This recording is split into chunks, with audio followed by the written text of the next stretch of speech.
He's annoyed with him, but he attacked a member of the Blood of the Dragon, and he knows that he's in serious trouble.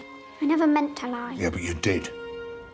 About everything. Yes, there's disappointment, but there's also like, he's just a kid. We talked about finding different emotions through it. We'd shot takes where he was really angry with him, and then other takes where feeling guilty about how angry he was. And Sarah was really good and helpful with trying to answer those questions of how he did really feel.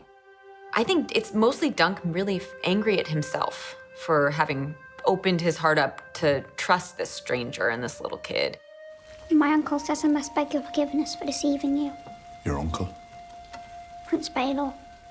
The heir to the Iron Throne.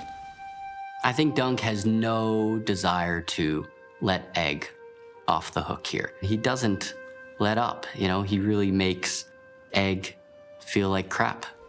I didn't think I was doing anything wrong. Of course you did. That's why you lied. Dry your eyes.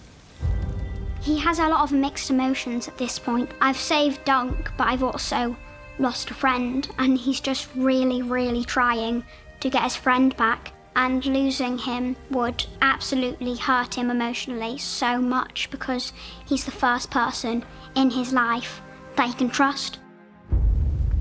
How good a knight are you? How skilled at arms? The truth is Dunk has never been tested. He knows he's big and he's fast and he's strong, but he is in no way as well-trained as Aerion would be. A trial of 7.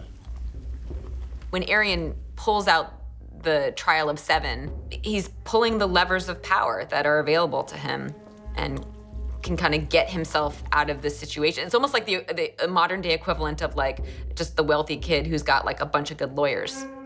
He wants something to happen, and this is his opportunity to go down in the history books. And it's very clever because he's kind of avoiding Dunk, but he goes for this trial of 7 because it's a big opportunity to make a big splash and to leave a kind of calling card that the Targaryens were here and we mean business.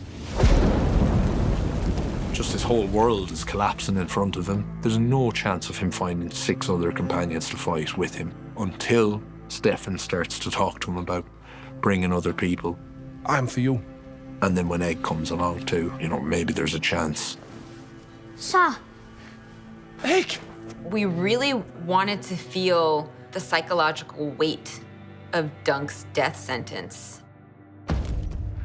He really doesn't have anyone to fight for him other than maybe Raymond's cousin, but he's not even sure he can depend on that, and he feels like a fool.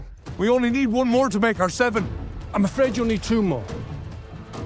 I think in that moment, Steffon takes his opportunity. He sees this motto, the taste of glory, which is the Fossoway saying. He sees the opportunity to probably go to Aerion and to say, there is a plot, but I'll fight with you.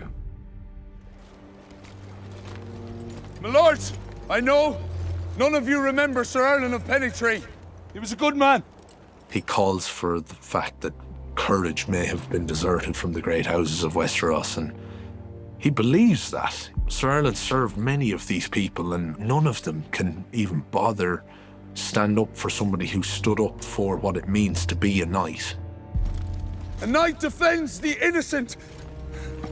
That's all I did. Who will stand and fight with me? Well, I think the reason Dunk has always wanted to be a knight is because he really does believe in honor as his guiding light. And then Ser Steffon betrays him.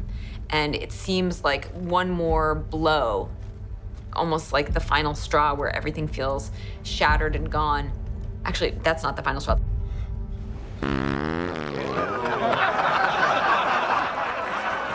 When all hope is lost, I think, is actually the moment where you find your true strength. And there are no true knights among you!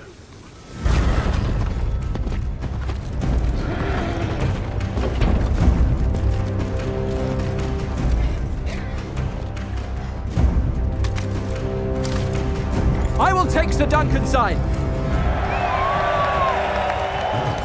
I remember there were some times where I think even in the dolly shot, I was like in my head singing, or maybe out loud, going like beep boo ba ba beep boo ba ba bum bum ba ba bum. In that moment, it felt like Peter himself became Dunk the Tall. Like it really felt like we were watching the birth of a true knight. There are consequences if you go around doing evil things. People rise up against that, and that's not a way to rule sensibly. Let the gods decide if he was right or wrong. Ha! It's unbelievable storytelling. So grateful to have been able to be a part of bringing that to life. It's a brilliant moment, and I hope we did it justice on screen, because it is an amazing moment.